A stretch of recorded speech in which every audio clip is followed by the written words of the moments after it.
Media sakila filɛbaw an ka foli bɛ aw ye kɛrɛnkɛrɛnna Sufi ka émission kunu bishini bi an yala an bolila an taara Segu nka Segu kɔnɔna na an ma se Segu dugu kɔnɔ dɛ an munumuna tuguni an tila ka n'an yɛrɛ sɔrɔ Maɲanbugu Segu Maɲanbugu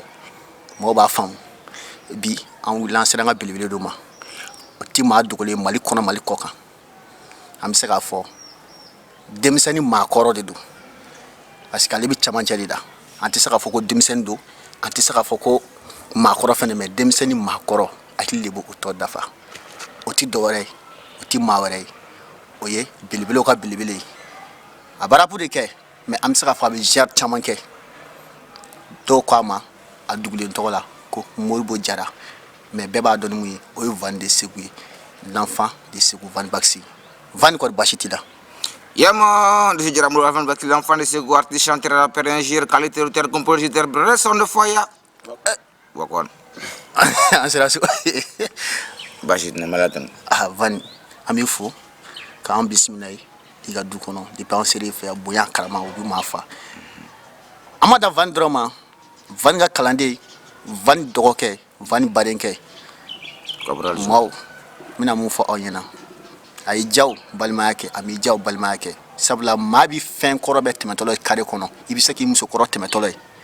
i bɛ se k'i teri kɔrɔ tɛmɛtɔlɔ ye kare kɔnɔ mais maa t'i baden kɔrɔ tɛmɛtɔlɔ ye fɛn min ye Zɔli Caporal Zɔli o fana b'an bugɔ kɔrɔ Zɔli kɔni basi t'i la. Non basi foyi tɛ. Alhamdulilayi ala kana basi k'an si la an cɛ bisimila i la an cɛ k'an bɛrɛbɛrɛ a du kɔnɔ sabula a ma nɔgɔ an b'a dɔn are ye fɛn dɔ ye an bɛ se ka dɔɔni fɔ a la surtout kana mɔgɔ nɔfɛ a fɛ i b'a sɔrɔ programme tɛ kelen ye a ye fɛn wɛrɛ de bila n'i ma ci wɛrɛ bila artiste bɛ ci wɛrɛ de bila walasa a bɛ se ka ci wɛrɛ kɛ an b'a fɔ waati kɛrɛnkɛrɛnnen na anw kan Van basi tɛ i n'a fɔ maaw bɛ dɔn ni mun ye an bɛ fɛ Van ka kan fili fɔlɔ sɔnni ka Caporal Zɔli fana kɛ k'a kan fili ou bien an ka Caporal bila ka kan fili a Caporal di kan fili voilà dum ne bɔra sunɔgɔ la sisan Van bɔra sunɔgɔ la sisan Van ma heure jumɛn bɛ l'anglais b'a fɛ ka se Van n'i ko k'i bɔra sunɔgɔ la sisan mais n fana da ma mɛ n dara nɛgɛ ɲɛ segin a bɛ faamu artiste jɛ don artiste vi don o bɛ ɲa la o bɛ ɲa la n'Ala sɔnna d'accord e ŋa n bangena sɛŋɛ de la an bangebaaw yanamɔ sɛŋɛ de la an bangebaaw ɲanina an de kama ko ladonbaya n bɛna kɛ mele de ye an ŋa bangebaaw ladon matiba ɲɛ kolima ka cilen do dɛrɛ cɛ ni mi bangeba ka ladon fɛn bɛna yɛlɛ i la ala ma ɲinkɛ min da a tɛ to an ka tiɲɛ fɔ ɲɔgɔn ye Bamakɔ sigi bɛ kan mɛ munna Bamakɔ sigi dun kanu b'anw na Bamakɔ sigi dun tɛ diya bɛɛ la a tɛ to an ka tiɲɛ fɔ ɲɔgɔn ye foyi tɛ sɔrɔ la Bamakɔ o bɛɛ la Bamakɔ sigi dun kanu b'anw na Bamakɔ sigi tɛ diya Bamakɔ de mugu tari minɛ mugu tari sɔnma u bɛ jigin kari la Bamakɔ de bina saga minɛnw na min hakili to n yɛrɛ la a y'o fɔ Segu ye ko n hakili bɛ n yɛrɛ la Bamakɔ an ka hakili bɛ n yɛrɛ la. mais Van i bɛna se Segu wa i tɛ se ka fama Segu ma kɔni non n bɔra se ka fama non Van Segu mais an ka ɲɛw ma ɲaɲina ayiwa Van an ka dugawu mais kɛ i b'a dɔn min bɛ dabala yɛrɛ ban maaw de ɲinɛna yɛrɛ Segu yɛrɛ kɔ fɔlɔ Van Baxi ka Van ma ta ka fɔlɔ ye bɛɛ ɲinɛna ko bɛɛ ko Van bɛ taali ne waatɔ samiya sɛnɛkɛ Segu o mana kɛ faso jɔ ko min ye maa si kana kɛ kɔma ye Van bɛ taali min ne waatɔ samiya sɛnɛ Segu o mana kɛ faso jɔ ko min ye maa si kana kɛ kɔma ye umu b'an la ka t'u boso damada la mais Van donc i bɛ segin ka so in ne lakurakura o ye ka tuguni kɛ ka taa damada la donc Segu de damada la Segu ka ca n'a bɛɛ Zol ayi non flash région tandɔlɔ de non flash nin ye flash yɛrɛ de kɛ ne classe de ne classe de ɔ da la flash do o bɔ o de do Segu ka ca damada la ka tɛmɛ bɛɛ kan mais Kulukɔrɔkaw ni Kayikaw ni fɛnw b'a kɛ ko Segu ka ca bɛɛ ayiwa mais gɔnɔw fana ka ca dɛ voilà gɔnɔw ka ca dɛ bon ne bɛ n ta de don i bɛ taa kungo la i tɛ cɛ duuru tun bɛ maa o maa bolo i bɛ taa ka kungo la bi bila i bɛ taa cikɛyɔrɔ la i bɛ taa sɔrɔ cɛ saba bɛ yen Ala a cɛ tɔ taara min Dabana. Ko dabana. Van. Furu nya tukuri. Sangara na re me na wusudun. Mais Van yɛrɛ b'a la ko ɲɔ ma ɲɛ fɛn ma ɲɛ. Ano nyoma nya nyina de ntara no beton shawara me jamana ko. Van vraiment bi fo ni bɛ faso kanu i bi ka yira i dɔrɔn tɛ dɛ segu ka dɔrɔn tɛ fɛnɛ i bi ka yira bɛɛ de la faso ɲɔgɔnna tɛ yen an b'i fo o la parce que i ka dɔnkiliw yɛrɛ b'a yira min na sigi kɔ dɔɔni n'a fɔ émission ye kunu bi sini mɔgɔ ka kariya ka bɔrɔ fɔ dɔnkili la fɔlɔ e Van Damme mɔgɔ caman t'o dɔn mais ne b'o n bɛ se k'o seereya a de bina kuma nya fo y'a fɔ sisan tɛ mɔgɔ ka se k'a fɔ ko mɔgɔ de ka kariya ka fɔ k'ale ni dugula mɔgɔ ya fɔla e de la e bina ɲini ngam na kule b'a bɛɛ fɔ ne la de nye bruce kɔnɔ mɔgɔ de nye bɔra segu de fɛnɛ voilà an bɛɛ segu kaw ne yɛrɛ siribala o tɛ baara bannen wa media sakila tigi fɛnɛ Tigoni Kayi a banna o si segu ye cameraman ne Guinée yɛrɛ ale ɲan bɛɛ kelen an baramaw don ayiwa an baramaw don ya olu ma ɲi dɛ kamera bɛ tigɛ dɛ ayi gire a mais o ka parce que ni taara u fɛ yen u ka ɲi dɛ awɔ ni taara u fɛ u ka ɲi dɛ u b'i bisimila ko ɲuman u b'i bisimila ka ɲɛ sɛbɛ Van an bɛ fo ka caporal Zoli yɛrɛ fo Van an bɛna don ɲininkaliw kɔnɔ olu tɛ baasi ye Van n'i y'a jateminɛ n'i ko segu i ko segu ni dɔnko yɔrɔ n'i ko segu i ko danbe yɔrɔ n'i ko segu i ko yɛrɛdɔn n'i ko segu i ko cɛfariso nga an y'a jateminɛ Van min musique min kɛ a fɔ ko musique moderne bon musique suguya kɛmɛ bɛ se ka sɔrɔ segu yɛrɛ n'a lamini kɔnɔna segu kɔnɔna yɛrɛ la parce que a bɛɛ segu de munna Van ma se ka a ɲɛsin o ma parce que émission yɛrɛ kunu bisini an bɛ sigi kun de la mais munna Van ma ɲɛsin nin si ma ka fɔ ka taa dɔnkili kɔrɔ dɔ ta n'a fɔ ka bara segu bara jandigi ni fɛn caman olu kɔnɔna maa b'a dɔn i b'a dɔn i ka fɛn mais i y'a moderniser mais munna Van ma tila a ma direct la fo Van nana yɛrɛ sɔrɔ a la ko milieu kɔnɔ bon ne ka premier album na ma ngo me furu ne di anye mɔgɔ ma baba ma sɔn ka bɛ n do wajibi furu de la furu tɛ diya moi je pense que o ye bara ye n'est-ce pas ni Zoli fana ye fɛn dɔ kɛ duniya tigɛ kɔnɔ ko dabali banna manifin dusukun ne fi bɛ ngami dabali banna o fana ye bara ye o ye bara ye mais i bɛ fɛ k'a fɔ cogo min na ka n ye bara ta ka na n'a ye de ka na a yira nouvelle génération na nin y'an ta de mais pour que u ka se k'a lamɛn fɛn min fana ka don u tulo la k'o don a jukɔrɔ mun na n ye ɲininkali k'i la min na i dɔgɔnin dɔ la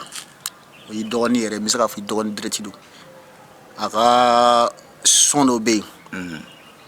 a b'a fɔ a ma ko a cɛkisɛ parce que a ye cɛkisɛ fila de yɛrɛ kan ka n'o ye Ajiwani a ka son dɔ bɛ yen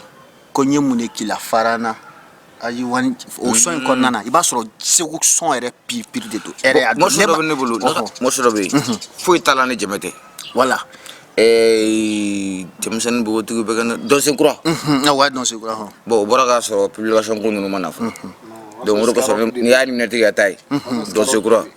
foyi t'a la ni jɛmɛ tɛ jɛmɛ ni bara dɔrɔn hali piano man ka piano ta a ma t'a la an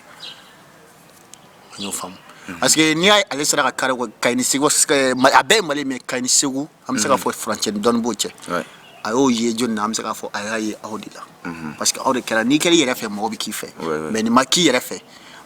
mɔgɔ bɛ bɔn i la n'i banna i yɛrɛ la fɔlɔ mɔgɔ bɛ bɔ o la n'a fɔ an ka artiste ba dɔ b'a fɔ cogo min na n'o ye ne yɛrɛ tɔgɔ ma Sulemani Tarawele ne ba solo ɛrɛ ɲuman na ko n'i taara i facɛ fɛn an bɛ tasi bila kɛ ka ɲɛsin an kɔrɔkɛ an baarakɛ ɲɔgɔn ma ne ye Sule Kante ala ka hinɛ la ka dayɔrɔ suma n'a tɛ su ani silamɛ su bɛɛ lajɛlen o belebele in ale ko n'i taara i ka fɛn kolo fili ɲaman kan i facɛn ou bien i dame kolon ka taa fili ɲaman kan dɔ ta ɲuman kosɔn don min na n'o nana ta minɛ la i bɛ nimisa i ta kolon na i tɛ taa sɔrɔ parce que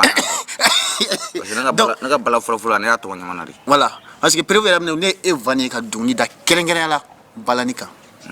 o kɛra ne yɛrɛ ɲɛna an jira ɲɔgɔn fɛ i ye ka dɔnkili da balani kan wa n'i ye jeu fɛn fɛn la m'a sɔrɔ a bɛɛ grand jeu de ni n ko grand jeu mɔgɔ i mana kɛ cogo o cogo i bɛ camancɛ de la n'i y'a ye kɛrɛnkɛrɛnnenya an ka cɛkɔrɔba dɔ bɛ yen Nabila Jabate Voilà. Bah. Donc e ka baara bɛ ninnu caman senkɔrɔ la baaraw de la. N'a fɔ i kɛmɛ k'i sen da o senna o la. Donc o bɛɛ ye faso kanu, o bɛɛ ye yɛrɛ kanu de ye fɔlɔ. Donc an bɛ yɛlɛma an yɛrɛ badenkɛ yɔrɔ n'o ye caporal ba ye. Mais colonel de bɛ fanga na sa dɛ. Caporal ninnu ta denmisɛnninw kalan kungo kɔnɔ. Et puis tu t'as fait quoi sans caporal ninnu. Caporal ninnu ayi bari na. Denmisɛnninw entraîné dɔwɛrɛ la o tɛgɛrɛ wara. Ban ne e jɔ ka bɔ caméra ɲɛfɛ i ka sɔrɔ k'i ta tɔ fɔ. Caporal bɛ taa denmisɛnninw kalan tɛgɛrɛ wara la. Ne ma. I ma. I b'u tɛgɛrɛ wara la. Olu ka tɛgɛrɛ wara. Mais ne min. Itu kalan la. Itu tɛgɛrɛ wara. Ayi ma caporal van y'o fɔ i bɛna an sera. Dɔw la n tulo b'u la fana ko cɛ ye o tulo in n y'a bila. Ne ta ye. Mais van b'a bɔ yɔrɔ si. A fɛnɛ b'a bɔ si yɔrɔ si. A ko caporal a ka taa denmisɛnninw kalan kɛlɛ la. Caporal kɔni. A dɔgɔ tɛgɛrɛ wara. I tulo b'a la. Ayi tulo b'a k'i ka taa denmisɛnninw kalan fɛn wɛrɛ la mun ni tɛgɛrɛ wara tɛ kelen. Tɛgɛ kalan tɛgɛrɛ wara la o. Olu bɛ yɛrɛ pola de o. O diya n ye. Caporal diyara n ye. An b'i fo. Nisɔndiya yɛrɛ fɛnba ye. Sabula bamananw ko ten ni maa ma y'i da kulonkɛ la a b'i da sɛbɛ la. Vani aw minnu ye bamananw an sɛnɛfɔ an tɛ se ka fɛn bɛrɛ f'o la. O tɛ tiɲɛ ye. Caporal an bɛna bi la parce que Vani sigilen to kɛnɛ kan an tɛ se ka kununko kuma fɔ e ɲɛna. An bɛna bi la mais bi tiɲɛ don i ni maa dɔ bɛ bɔ ko a b'a fɔ bamanankan na ko Alasani Fuseni bɛ bɔ Kɔnakiri la mais n'o ma ɲɔgɔn kanu o bɛ taa commissariat. Bi artiste dan tɛ yen i tɛ Vani ka relation fɛ i tɛ dɛsɛ ka tugu artiste si nɔ surtout n'a dɔnna k'e yɛrɛ Vani somɔgɔ ye kuma yɛrɛ t'o la mais munna i tilala ka kanu tuguni k'i sen da i kɔrɔkɛ sen na nɔ kan n y'a ye a bɛ baara damadamanin kɛ a bɛ dɔnkili da a yɛrɛ b'a yɛrɛ produit mais i fɛnɛ b'o sira kan mais mun de nana ni o ye e yɛrɛ bɛ se k'a fɔ mun de ye hakili parce que bɛɛ tɛ hakilina sɔrɔ ka Vani taara ni bɛ k'a faamu quoi bɛɛ tɛ se ka hakilina sɔrɔ an bɛ dugawu kɛ Ala ka hakili ɲuman yɛrɛ d'an bɛɛ ma. Ami yɛrɛ bi ami. Ok o ɲininkali diyara n ye. I b'a dɔn an bɛ wagati min na kow ma nɔgɔn. Siga t'o la. Mɔgɔ i bɛ min lajɛ n'i ko k'i bɛ a bɛɛ ta a caman na a tɛ ɲuman ye. Siga t'o la. Voilà donc ka dɔnkili kanu ka kɛ dɔnkilidala ye précisément arapu donc o sababu bɔra Van Baxi de la. C'est fait à 2007-2008 donc n ye activité bɛɛ jɔ ka fɛn bɛɛ jɔ donc ka ɲɛsin ale de nɔfɛ yala kama o y'a sɔrɔ a yɛrɛ bɛ ka min kɛ o ni an bɛ don min na i ko bi u tɛ kelen ye parce que o y'a sɔrɔ a yɛrɛ fana bɛ ka sira min ta o ye classe sira ye. Classe sira awɔ merci donc cɛkɔrɔbaw ka kuma ni a yɛrɛ ka hakilina miiri-miiriw caman na a y'a ye est ce que nin ye ko laban ta ye donc a tɛ laban donc a seginna so a ye sira min ta o kɔnɔna na donc o sira in de kɛra sira ɲuman ye tu vois donc ne yɛrɛ fana y'a jateminɛ n ko n bɛ o sira kelen de ta o de ye sira ɲuman ye parce que ka taa o don na fo bi Van Baxi kunu Van Baxi o Van Baxi kelen de don bi. Bi Van Baxi. Voilà. Ani sini Van Baxi. Kunu bi sini. Voilà. An ti sa o. N'a dabila koyi. N'a dabila koyi. E yɛrɛ de ye émission yɛrɛ ye kunu bi sini. N'a dabila. An y'o dɔnkili da koyi. Dan tɛ dunan la kɛ. Awɔ dan tɛ dunan awɔ. Dunuya dan tɛ dunuya. Diɲɛ ko ka ca. Dunuya dan tɛ dunuya in na. Diɲɛ ko ka ca. Siga t'o la o dɔnkili yɛrɛ succès kɛ fan bɛɛ fɛ. Mais Zol. An bɛ segin kunu na dɛ. E de bɛna pousser Van i b'a kɛ taga yɔrɔ ye da. I ko Vani kun bi sini an bɛ fɛ. A ka baro kɛ n ta tɛ an bɛ fɛ k'i da don o sɔn dɔ la dɔɔnin dɔrɔn ka dɔɔnin fɔ Vani ko waati ni sɔn la. 2008 sɔn. Parce que a bɛna hakilina di mun di mɔgɔ ma a b'a yira mɔgɔ misiri artiste baden bɛ bi o b'a dɔn o bɛ fili la mais a b'o kunna ne bɔra nin na bi ka yɛlɛma est ce que mɔgɔ bɛna tugu ne kɔ mais halisa o jama kelen bɛ Vani kɔ donc i b'a yira mɔgɔ la Vani de ko bɛ nin dɔnkili in da n bɛ fɛ i ka segin ne yɛrɛ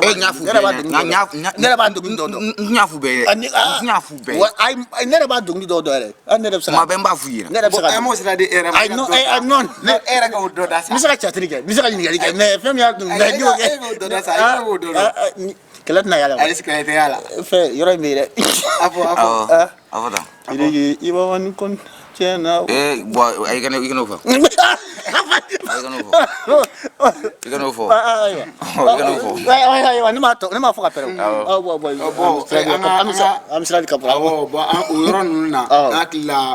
tant que artiste, tant que jeunesse malien, donc nous avons la moitié au coin kalama. Au wakati donc le moitié chama kalama. Donc il commence à Sira Fali. 2010, 2011 la 2012 fa clara na concert d'organiser concours de piano au Macaire. Donc yakli bo wati ko. Donc premier album pour 2012. Et puis Pur Bamara Mandeng, donc fait un refenta. Oui. Donc quand on est au Sirakelenka et Van Nofe, il y a Fochuga Mina et Manatana Togo Yoro la Bamako Ampi, Mali Fanfan, Mado Akra Chukmo, Nak Mokara Mokotain, Durmani na Durube Sona, Sigatola. Mais quand continue au Sirakelen, donc Académie Antimson en Kakli Daele. En cas d'on a faux, en couronne, à Chamambe, café no ke menumante. Vanyan, c'est les Chinois Makaba. Ok, Chamambe, café no ke menumante. Don Dugera. Dugera, en Borakun, et Kunuma, un bidal, un aérodrome. Parce que vous avez pas mon fois Van Ebou, d'abord, la réalité de Jamana qu'on a 500.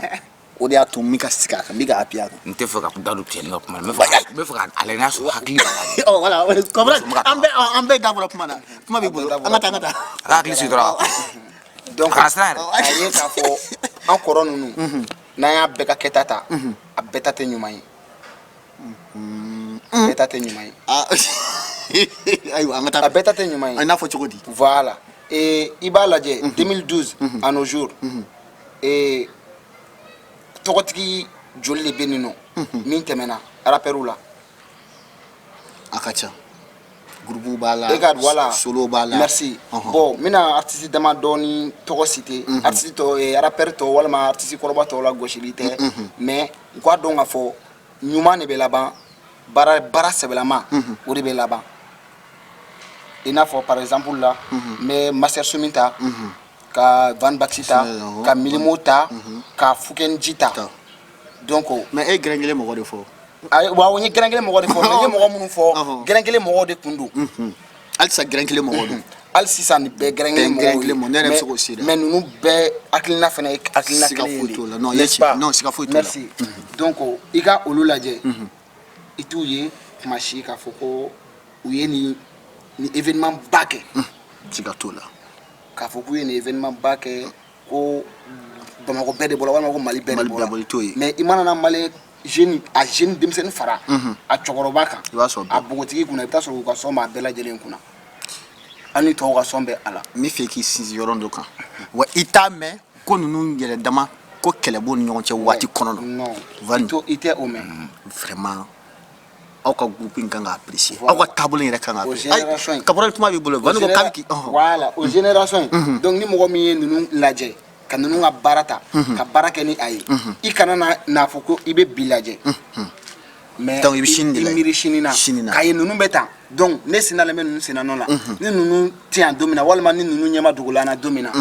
yalama ala k'an kisi awɔ ala k'an kisi wa n y'a fɔ awɔ ala kana cɛncɛn ala k'an kisi yɛrɛ ala k'an kisi sa ma ala président ni sa kɛ awɔ donc ala kana cɛncɛn ala muso furu yan dɛ i bɛ fɛ ka muso ta o tɛ kɛ yan dɛ ala k'an kisi wa i m'a fɔ wa ala bɛ mɔgɔ kisi sa ma an senda olu sendanɔ la walasa ni olu ye a kun bila yɔrɔ min na an yɛrɛ b'a kun ta yen an bɛ continuer pour que t'a bila ko i jɔ i k'i sigi ala ko b'a bila ayi kana to émission ka laban ni bugɔli a tɛ laban ni bugɔli o b'a bila n'an y'a bila n'an y'an bila an mana kɛ kɔni i t'a dɔn kɔni na k'i sen cogo cogo ye wa ayi parce que n tɛ k'o se dɛ yɔrɔ min na Mil ko ne ma Mil ka album bila kɔsɛbɛ sɔnni a ka album ka bila ne n'a kuma na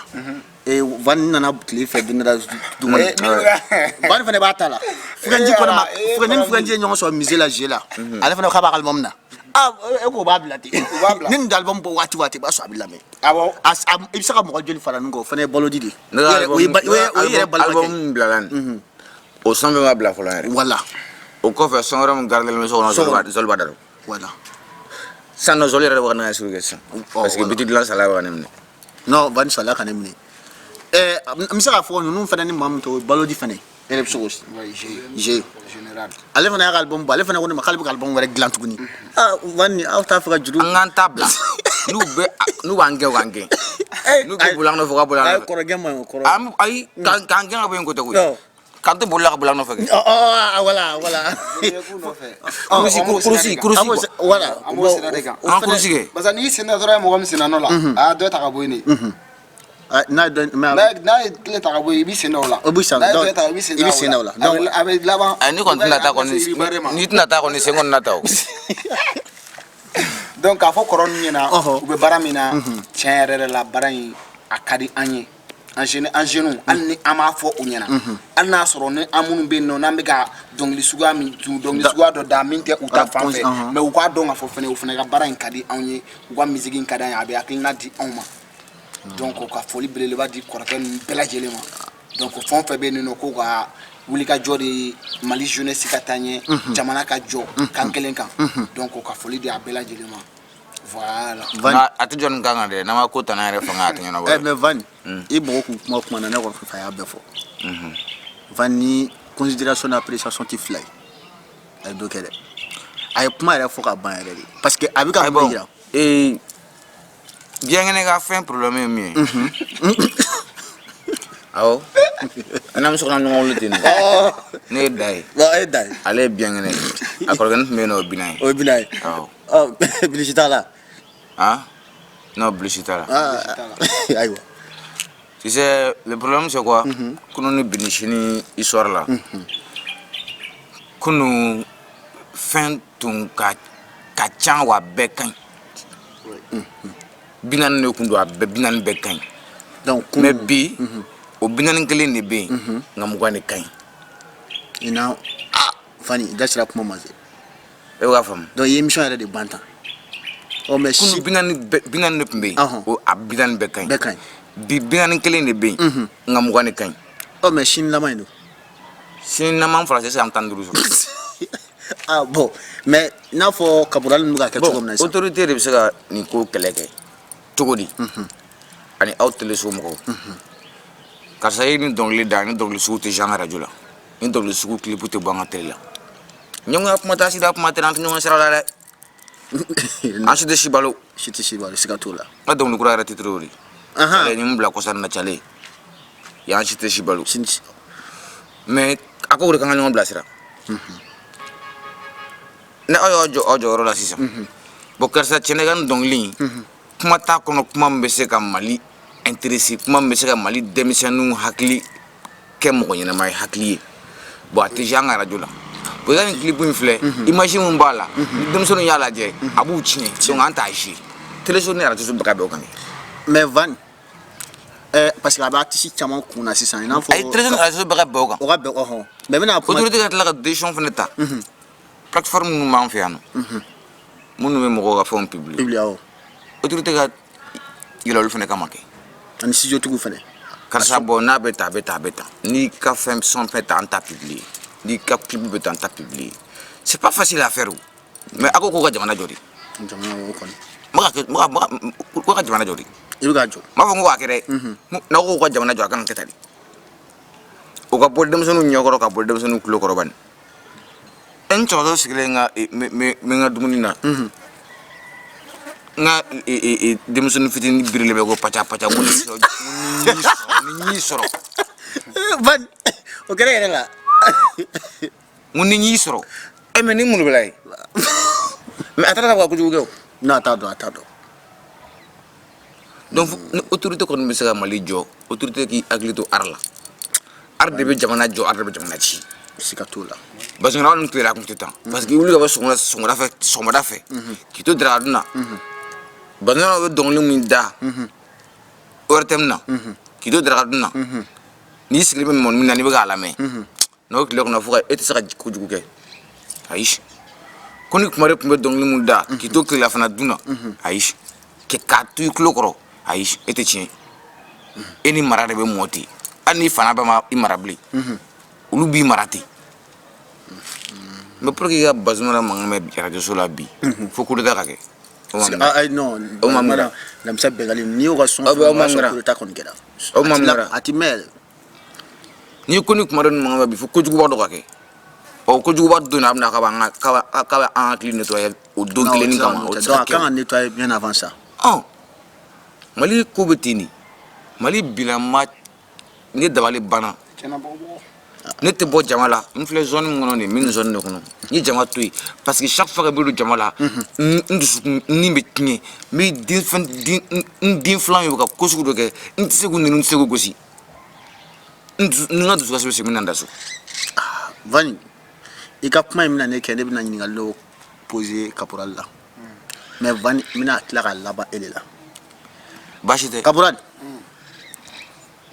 mina nyinga ni bi bere kon afla de concerné mo bi ñe fenn ko ni atisi jona yer la société kono ibi kebal leke parce que population no jurde ba atisi bolo surtout our génération abi ma chama kono koni mani son suga bo konti lame alors que ni atisi bi la population no jurde van se ko yoro jabi mais elle se ka yoro dum fo la abi ma chama kono koni mani son suga bo konti lame e se ka mun fo yoro na bi amo clé la bi bon et me jabi to moro bolo me nyeni nga jabi di modo ma donc fo munu mi rap amunu ga dongli da o ay artiste wala ma rapper wala ma clasher fo ay rek a don folo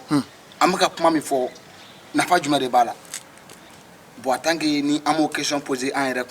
ka don a fami baramina na fa bala ke so on te bolo do fa donc ça sert à quoi na ama o don dron donc on anti sega apokambe message passé quoi na fa malo tegere du tegere wa awo e be tale potom sa fe ki ka kom nge muso no plukuli ana fa bana non donc chine ko matala mais tana i fin i fani i basigile i ka kara jonda ka kala ala ukini ko join ka foko faut qui ça mais ngo maintenant ni commencer à me bora takana baba wa ya fauri baba fo voilà voilà chene bon mo bo bege ko dien gele ça c'est connerie ni be mana kaundi terge mara de tiena quoi mais van mina saka mina bina ngal do classe ça me fait ko jalo est-ce que artiste chama ba do ko population no njurde bulu parce que au lieu que population no njurde ka artiste bulu artiste no njurde be population bulu ça e bisa ka mun fo parce que artiste de bisa ka dogni da ka population yele ma ka nya shairema akara dogni ja mais si ça population mi artiste bi dogni tire ka population là si ça ben ne fo morceau de liton no fo lo population no artiste bulu voilà mais si ça artiste de population bulu munen voilà elle bisa ka mun fo ni yoro ni yere de ka oui joindre là de to wa fo complexe ne na ngasa fait ça ta munu ne be dogat sona bagashi kara kono dum sono muga tagare fo ka donke ne ka fo cheski ntin nyona nda kaso adinga tabjati ta fanglin fe atinga fo funya nga jamana parce que yoro mo ka kila am je fe ge mo ko bi je fe ge wa ke jamana ri ali mu tam mécanicien da garage la bo ka baraka jamana ri sikatula ibe mo lu mingla na mo lu jorate na sera blu atasa sa ta vienti sera réparateur ni réparateur ba moto glama ni moto chena gajo moto te vienti table ne donc mécanicien mo ka baraka jabanari parce que no mo lu ngla mo lu tiki ta sera ta vienti ta sikatula réparateur fait la même chose bon mo ko clique ta fo ni ron nako non ma o ko ngara sa ka fal gala wi ambeta non benika barade du ne da décider ka artiste donc ne kan nga jana tege bebla ka arnya ini ni sikatula tu vois ne kan nga nyini di bon nga mu ne kessa nga mo blasira mo dula ne fa fa ne ko ne kan klisi o de klen saka jamana jo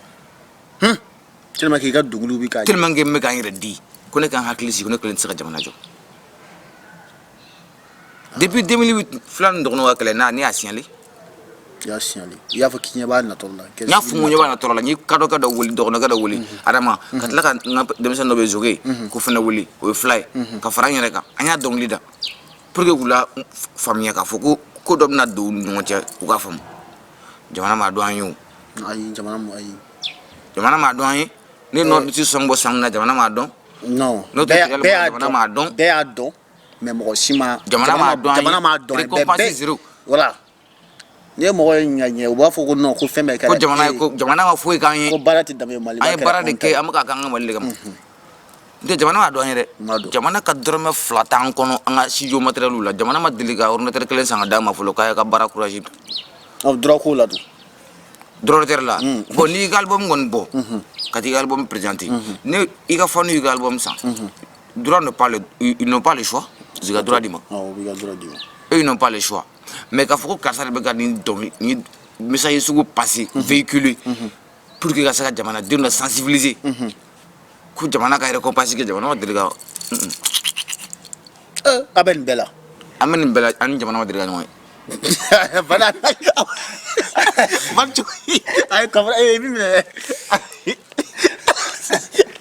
ou va inviter ou activité dɔ la an bɛ taa an bɛ se an ka prestation kɛ an b'an ka cachet minɛ mais fɛn min ye k'a fɔ de ko ko tiɲɛna ninnu bɛ ka an dɛmɛ an ka baara la an k'an kɔfilɛw la ka nin d'u ma a kɛra financièrement a kɛra matériellement an bɛ don na ko bi an ka matériel fɔ ka tɛmɛ finance kan si je complète d'an ma dɔrɔn ou ka sonorisation d'an ma mais jamana ka an tɛ jamana tɛ ɲɔgɔn ye jamana fɛnɛ ka hali ne ye morceau dɔ bila k'an ka ko ta n'an yɛrɛ fanga ye a ma mɛn taa YouTube sanfɛ k'a télécharger maa ko bɛɛ dɔn tɛ nin ye jamana ka dɔnkili de ye donc ni instrument dilannen ne bolo a bɛ ka ca ni 4 ans ye donc n mana dɔnkili d'a kan cogo o cogo n b'a effacer jaja a bɛ ka biri ma kɔnɔ donc Mali b'o niveau la mais an kɔni t'an ka baara dabila ko parce que ko jamana tɛ ka kɔfilɛ an na dɛ parce que an b'a dɔn mɔgɔ minnu b'an ɲɛ an ka ɲɛmɔgɔ ye mun ye an b'u dɔn u fana b'a dɔn ko mɔgɔ minnu fana b'u kɔ jamana in b'o niveau de la van i ka kuma in artiste caman bɛ nin yɔrɔ signaler émission kɔnɔna na a bɛna a ye siga yɛrɛ t'a la a bɛ se ka fɔ yɛrɛ artiste jɔyɔrɔ dɔgɔyalen faso jɔko la alors que artiste de yɛrɛ de ye faso jɔbaga ye mais artiste b'u ka u yɛrɛ faga jamana ye voilà jamana tɛ k'a dɔw ye mɔgɔ dɔ la ko non bon non e bɛ fɛ ka mun fɔ non e bɛ se ka dɔɔni fɔlɔ coronavirus wari ko ayi non coronavirus dɔrɔmɛ 1 ka haramu k'an kɔnɔ non bon artiste a ma ɲɛ sɔrɔ a ka haramuya Mali artiste 1 na bɛɛ kɔnɔ Mali artiste bɛɛ bɛ nin fɔ émission na tellement ko b'a dɛn k'a fɔ k'a dogo ni artiste yɛrɛ bɛ ɲini ka ɲɛbɔ mɔgɔ minnu fɛ b'a dɔn popomaniw awɔ an ka sɛgɛn fɛ artiste bɛ ɲini ka ɲɛbɔ bingannikɛlaw fɛ quoi c'est des artistes minnu ban bingani ma ka art kalan k'a jɛ dɔ ka tila k'a kɛ a ɲumanin k'a di mɔgɔw ma bingannikɛla ni dɛlɛngɛw bɛ ka fɛn min sɔrɔ jamana kɔnɔ bi olu tɛ k'o sɔrɔ ni dun ye artiste ye i tɛna se ka don kolankolon i tɛna se ka don kolankolon na ni dun donna la siɲɛ 1 dɔrɔn c'est fini hali ka bolimafɛn gansan tɛ se ka taa yɔrɔ dɔw la artiste yala k'i yɛrɛ ka yɛlɛ moto kan ne sɔrɔ tɛ mɔgɔ bɛ yɛlɛ moto kan artiste bɛ yɛlɛ moto kan Bamakɔ o tani yɛrɛ Van classe Van mais flash jara i bɛ mɛna o flash jara Bamakɔ no zol non ne yɛrɛ bɛna fɔ dɔw ka mobili ka d'a ma Van i se k'o kɛ flash ka mobili ka d'a ma mais Van e bɛ se ka mun fɔ en tant que artiste en tant que tu n'es plus débutant en tant que grand artiste e bɛ se ka mun de fɔ mɔgɔ ɲɛna dakuruɲɛ kelen n'i taara i jɔ studio la micro ɲɛfɛ i bɛ mun de miiri sɔnni i ka dɔnkili da fɔlɔ parce que munna i n'a fɔ n bɛna misaliya dɔ d'i ma dɔ ko ne ma artiste dɔ ko ne ma ko n'i miiri ne jɔlen filɛ studio kɔnɔ sisan ne bɛna dɔnkili min da k'a daminɛ a da dɔn na fo ka taa bila diɲɛ banna dɔnkili in tɛ ben k'i tɛ sɔn ka ko lankolon kɛ mais e fana bɛ se ka mun de fɔ k'o fana tɛ bɔ maa kɔnɔ ne b'a sɔrɔ ka kuma ye n'i jɔ micro ɲɛma i jɔ studio la k'e bɛna sɔn bɔ i bɛ mun de u ka fɛn kutan don i tulo la qu'est-ce que i k'i miiri i bɔra min i nana min i kan ka taa min Van banna donc n'o b'i kunna i tɛ sɔn ka non mais kabɔla e bɛ se ka nin yɔrɔnin walawala ye mɔgɔ ka kuma dogolen ninnu a dɔw ne bɛ se ka walawala ayi kabɔla e bɛ se ka ko ni sisan n'a ta e yɛrɛ la ko n'i taara studio kɔnɔ e ye casquette de i kunna sɔnni i ka dɔnkili bɔ e k'i miiri i bɔra min e nana min i bɛna kɛ cogo ne bɛ don ni o hakilina de mais o bɛ bila ɲɔgɔnna joli bɛ don voilà mais tellement e bɛ don n'o ye mun sɔrɔ o bɛ bila o bɛ kɛ cogo o bɛ ne bila ka baara de kɛ o bɛ ne bila ka kuma fɔ min bɛ ɲɔgɔnnaw bilasira minnu bɛ sira jugu kan voilà an bɛ nin yɔrɔnin de kɔ n kuma f'i ɲɛna n ko n taara witɛri awɔ i y'a fɔ billahi a bɛ nin da an bɛ witɛri sɔrɔ n sigilen bɛ kasi la sanfɛ yan ne ka instruire la ma dɔnkili la kan fɔlɔ nka dɔnkili nana k'an dusukun fa tep mais denmisɛnninw bɛ baara la studio kɔnɔ n ye Joel fana wele m'ale sɔrɔ mais n y'a ɲɛ jiri k'a bɔ dɔnkili ye fɛn dɔ de ye min t'a dɔn o de b'a kɛ fɛn sugunin dɔ ye ka tɛmɛ ten c'est à dire ne bɛ dɔnkili dɔw la mɛn dɔnkiliw tɛ quoi dɔw b'a fɔ fɛn dɔw ma ko dɔnkili t'a fɔ dɔnkili b'a fɔ ko son ne bɛ fɛn dɔw mɛn mɔgɔ téléphone kɔnɔ ne t'a fɔ olu ma ko dɔnkili ayi olu wele ko son ayiwa a bɛ faamu ko son olu wele ko son maliyɛn n bɛ min fɔ maliyɛn den bɛɛ lajɛlen n'i bɛ baara kɛ Mali ye an ka baara kɛ Mali n'an tɛ baara kɛ Mali ye an bɛɛ k'an ta ɲini Mali ka ci bɛɛ ka yɛrɛ sɔrɔ point mais i bɛna ɲɛbɔ kɔlɔnni min na o ne ko k'i t'o matarafa n'a girinna don min na minɔgɔ t'i faga ala m'an fa sa e ko kɛ chauffeur k'ale ka recette sɔrɔ cameraman ko ale ka sara dɔrɔn ta ale ka sara t'a tɔ la e fana ko k'i ka sara dɔrɔn k'i ka sara t'a tɔ la an fana k'an sigi ko an ka directeur kana dɔrɔn an ko to tan an ka sira tɛ Mali ko la ne Mali yɛrɛ cira pewu dun ka da fita ɲɔgɔn na ɲɛ b'a natɔla la koyi non Vani kana ala kan kisi o ma a t'a siro ala kan'o kɛ Vani a t'a siro Vani kana kɛ dɛ bilahi a t'a siro ala kan'o kɛ parce que Vani olu ye maakɔrɔ olu ye dɔ kɛ diɲɛ nɛgɛ turu la bilen Vani aw ka diɲɛ ko in nɛgɛ diɲɛ nɛgɛ ko tɛ o mais an bɛ diɲɛ Ayisa o ba bɛ ka sira bila sinon a fɔ k'an bɛ diɲɛ kɔnɔ de ami Mali kɔnɔ kɛ t'a siro a bɛ ɲɛna k'an bɛ diɲɛ kɔnɔ de Vani mi ya sagila filɛ b'aw fa dɛ mais an bɛ jahanama kɔnɔ koyi dɔw y'a di diɲɛ quoi e t'a siro sa i b'a dɔn an bɛ to ka ɲɔgɔn nɛgɛ kumanin dɔw la ala ye fɛn bɛɛ sɛbɛn ka ban quoi i b'a faamu an bɛ yɔrɔ min na komi bi bilahi maa si tɛ se ka Mali jɔ président tɛ se ministre tɛ se ni maliyɛn denw yɛrɛ ma u jɔyɔrɔ la a tɛ taa yɔrɔ si wa Mali a tɔ bɛ bin ka taa de parce que ɲamanɲaman bɛ ka caya ne sɛbɛlama ye siga t'o la wa olu fana bɛ ka fɛn sɔrɔ ka tɛmɛ sɛbɛlamaw kan ɲamanɲaman bɛ ka caya ne sɛbɛlama ye bon ɲamanɲaman bɛ ka caya ne sɛbɛlama ye olu fana de n'u fɛn sɔrɔ ka bon ka tɛmɛ sɛbɛlamaw kan ɲɔgɔn ka kuma tɛ n'an tɛ si balo voilà kuma de don mais bon ɲɛmɔgɔw fana b'u don sanfɛ k'u kun lajigin u bɛ ɲamanɲaman ninnu fana de caman ye n'u fana ko nafolo nana ko artiste ta n'u y'u kun lajigin ka ɲamanɲamanw caman ye u b'a bila u kunna siga t'o la wa ko sɛbɛ ko tɛ voilà donc minnu fana y'a sɛbɛlama ye f'olu fana ka kɛ kelen ka ɲɔgɔn minɛ ka kɛlɛ dɔ kɛ mun bɛ se ka ɲamanɲaman in ka bɔ an sɔrɔ ou bien u ka sɛbɛ kɛ dɔw tɛna k'i wuli ka nafa ne tɛ se ka sɛnɛ kɛ ka taa bin siyɛn ka tila ka kan ka jɛ kaba la o o tɛ se ka kɛ o ni y'an ka bin siyɛn k'o to ye ka t'o cɛ kaba ba de kan ka jɛ kaba la mais Vani civilisation faamu voilà donc u bɛna o baarakɛ fɛn minnu kɛ ka o wari ɲini bon ne de tun ko k'an ka taa sɛnɛ kɛ mais ne nana ye tuguni u nana u taara u bɛ t'u sigi so sisan nɔ kalo 9 u tɛ foyi la bon faamaw de kan k'u hakili to o yɔrɔnin na ONG fɛn mana na sisan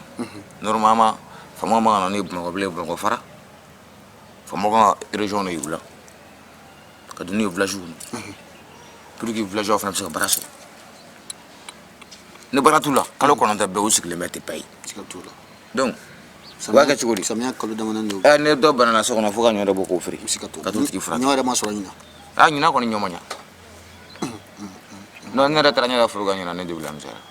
non hali kɔnɔ yɛrɛ ma dun t'a sɔrɔ ɲina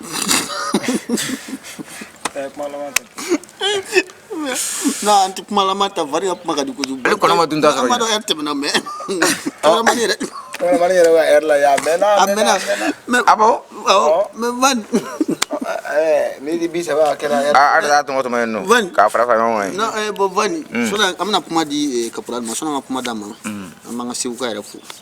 Sakila Yakuba Jara ale de ye Sakila Media tigi ye an ka foli ale bɛ ale Jarala ka ye Tingoni ka don fɛnɛ ne fana jira la tingoni ka fana do yoro ko ni ma ko la balma yoro ko ni ma la be la émission la ka ta fanga no ala ka tu fana ya kan na fili don la ka ta ke fere I know ay continue ni kunu bishini ni mun ya do mo ma tin fo yi ka yo musala ka bo fo ka fanu ndenge akana bo mais Kaboural am se ngane fa artiste ya konnana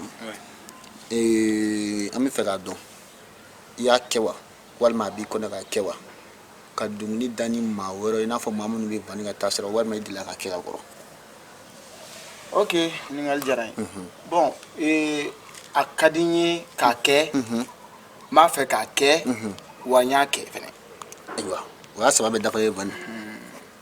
parce que munu me ban ga tasira ga ni ban ya ke ma ke ka ba ya ke abana bon donc akadinyali bi ka ke ni koroto wi donc mais nyakli la donna tawla olu bela tige inshallah comme ko ye dondoni wa we bi kuma shini we bié shini la sungo la tige van ami fe ka foli kandi meja sakila la je ba bela jelema donc ni akila yɛrɛ mun bɛ van na donc van ko o fɔ projet ko kunda n'an ko projet kunda mɔgɔ bɛ projet kɛ fɛn ye i n'a fɔ n bɛna sɔn o dɔrɔn tɛ o projet yɛrɛ i ka vie projet sɛnɛ ja van sɛnɛ y'a fɔ n burankɛ na Dirisa Kulubali Sojiba ngo ne ma foyi tɛ foyi dɔn diɲɛ kɔnɔ dɔnkilida kɔ ani sɛnɛ ale fana dɔgɔkɛ bɛ Basiru Kulubali ɲɛla topo n y'a fɔ fana tɛ dɔwɛrɛ dɔn diɲɛ kɔnɔ dɔnkilida sɛnɛ van piano donc a bɛ se ka n dɛmɛ a y'a kɛ sɛnɛ non o y'a dan o n'a ka d'a ye n bɛ taa n faso la n bɛ taa village la kɛnɛ hakɛ min ka d'a ye a bɛ se ka kɛnɛ hakɛ min kori mun se b'aw ye n'a bɛ hali n'a bɛ hectare 40 ma a m'a bɔ siga t'o la a bɛ sɔrɔ c'est à dire tilema fɛ denmisɛnninw bɛ nali min kɛ Bamakɔ kan n'u yɛrɛ tɔɲɔ na a dabila n ka van m'a dɔn o yɔrɔ kɔni n y'a ye n ka da sɔrɔ o ma a m'a dɔn a bɛ an ka dugu la hectare 10 hectare 20 mɔgɔ joli kan ka baara k'o kɔnɔ e hakili la bon ne hakili la kɔni bon mana famille aw fana ka dugu la o ɲɔgɔnna wɛrɛ ka kɛ yen zɔli k'o ɲɔgɔnna kɛ Bɛlɛdugu cɛ o ɲɔgɔnna kɛ Guinée ne ko baara in a tɛ nɔgɔya an ka dugu la an dun ka fa tɛ sabati wa mɔgɔ 4 bɛ tari 7 ɲɔgɔnna in sɔrɔ mɔgɔ 4 o y'an ka famille dɛ ne ni n kɔrɔkɛ muso n'a den fila den fila de ka kɔrɔ dɔɔnin sinon tɔ ni suma kɔrɔ e ka taa hectare 20 bin maa si ta tɛ i ta duuru comme denmisɛnninw kana baara k'a kɔnɔ u b'u sara kalo la ou hectare 40 hectare 60 hectare 100 yɛrɛ mais est-ce que o bɛna sɔn han est-ce que o bɛna sɔn wa n tɛ maa dɔ yɛrɛ dɔn dɛ an ka dugulamɔgɔw bɛ sɔn diɲɛnakaw bɛ sɔn parce que u yɛrɛ bɛ k'a laɲini ne fɛ mɔgɔ minnu ko ko hali ni pinɛkɔli matériel sɔrɔ k'u tɛ na k'u tɛ taa Bamakɔ bilen ne ko dɔrɔn pinɛ sɔrɔ k'a kɔli ani nɛgɛso fɛn kile ninnu dilan kile ninnu ni ɲɛmɔgɔ kɔni sera k'u hakili t'o la ka fɛɛrɛ dɔ kɛ burusi kɔnɔna ninnu na ka taa forobaw bin burusi kɔnɔmɔgɔw ka se ka to u ka so tilema fɛ ka baara kɛ o kalo sara ni b'u dɛmɛ dɛ o bɛ fisaya o ma ni Bamakɔ yɛrɛ i bɛ so i bɛ k'i ka baara kɛ i bɛ k'i wari sɔrɔ i bɛ so fɛnɛ a banna i bɛ dame kɔnɔ dunkafa bɛ sabati fɛnɛ a banna donc n'i ka kuma faamu jamana kan ka base sisan région kɔnɔnaw de kan burusi kɔnɔnaw togodala ninnu jamana kan ka base yen de kan ka Bamakɔ in to yen Bamakɔ fara ko ye Bamakɔ fara tewu n'i ko Bamakɔ mɔbili la yɛrɛ de b'a la sinon i tɛ se so n'a heure moto n'a heure moto taxitigi k'a fɔ a ye ko cɛ t'an ka nin fɛn minɛ nin yɔrɔ la ka na di yan dɛ ko embouteillage ba de bɛ yen ne ko k'a banna dɔw baara bannen mototigi kɔni b'a fɔ ko embouteillage bɛ yɔrɔ mobili tɛ taa yen taa o sɛbɛn ka pharmacie na i kan ka fura minɛ ka na di yan moto taxitigi k'a fɔ ne ma ko embouteillage ba de bɛ sira la k'ale yɛrɛ filɛ embouteillage ba de la ne ko k'a banna mobilitigiw sara ah van am jet privé o ɲini la o la cɛ caman b'a muso bugɔ ko fitiri sɔrɔ kɛnɛ ma tiɲɛ u bɛ bugɔ muso ma dɛ sotarama tɛ ka taa de a tɛ se ka taa embouteillage mais n'an jet privé san pa kana jigin so sanfɛ n taama ka jigin duguma da banna cɛ jet privé cɛ ne wari da sisan b'olu tracteur naani de la ka taa foro sɛnɛ van Kaboural émission ɲini ka se a kuncɛ waati ma Meja Sakila filɛbɔ an ka foli b'aw bɛɛ lajɛlen kɛrɛnkɛrɛnla émission kunu bisini o filɛbagaw an ti ɲina an ka sabutigi kɔ n'o ye Sakila Yakuba Jara Timoni belebele an ka foli b'a ye bɛ Van Baxi de ko an bolo ani Caporal mais an ben'o bila ni faso jɔ son dɔ ye o k'o da ka bɔ champ kɔnɔna na o ti dɔwɛrɛ o ye appel ye o parrain Van ni Caporal a badenkɛ kɛnɛ b'aw bolo ala ne ye miri bidenw taabolo la appel au parrain Ni ne gan kamana la ne ye miri bidenw taabolo la bangebaaw bɛ kasi la o ɲɛjibu ɲɛda la o ma ɲi a ma hali n'an wulila suna la n'an ma foli kɛ a y'o kiri bɔ anw na hali n'an banna baara ma ne fa a y'o kiri bɔ anw na hali n'an banna kalan ma kan tɛ kalan kɛ a y'o fana kiri bɔ anw na cɛ dɔ b'an ne de ka tɛ sɛbɛkɛ de baba kiri bɔ anw na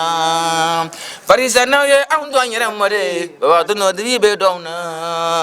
ko sabu kɛ marabaliya ye o dama d'anw na